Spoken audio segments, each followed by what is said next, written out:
Hello and welcome to History 205, American History Through Pop Culture. My name is Adam Powley and I'll be your professor for this class. I am very excited about this class. This class is going to take pop culture seriously as a primary source tool to dive further into the understandings of American history. This class is going to think about the time periods from roughly 1940s World War II era to the modern era, but we're going to take pop culture seriously.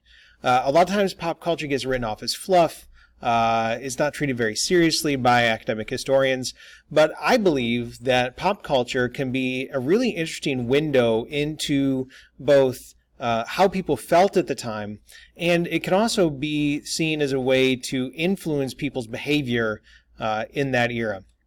One example that I like to use is thinking about Leonard Skinner's Sweet Home Alabama. Now, if you've ever been to a party, you've either heard Sweet Home Alabama or you've heard Kid Rock's take on Sweet Home Alabama. But when you really dive into the lyrics of Sweet Home Alabama, it's really telling you a lot about the history of the time period. If you get into the third verse, I believe, it talks about in Montgomery, we love the governor, boo-hoo-hoo. Well, if you kind of break the lyrics down, you can see that the governor that they're referring to is Governor George Wallace. And when it talks about Watergate doesn't bother me, does your conscience bother you? Well, they're talking about Richard Nixon and Nixon's election and eventual scandal about Watergate.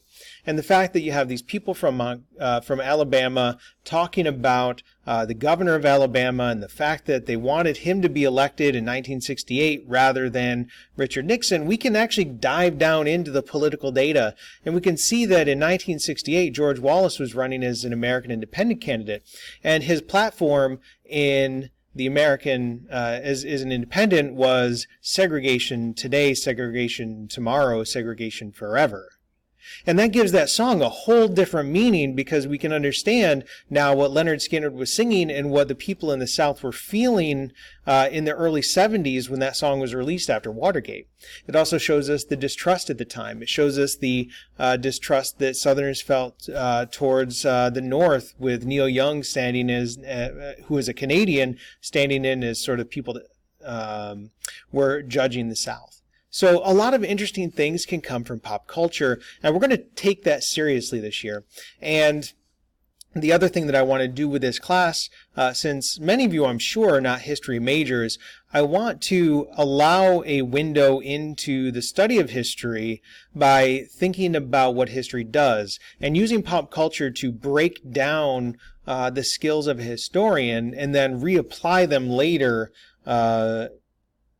and use them in historical techniques. So we're going to understand what a primary source is. We're going to try to dive in and break down primary sources in some small assignments throughout the weeks. So we're going to analyze the author, the context, and the audience of a period. We're going to compare two primary sources. We're going to compare a primary source to a secondary source to see where they match and where they don't. Eventually, we're going to look at some particular sources, and we're going to try to see what we can learn from them.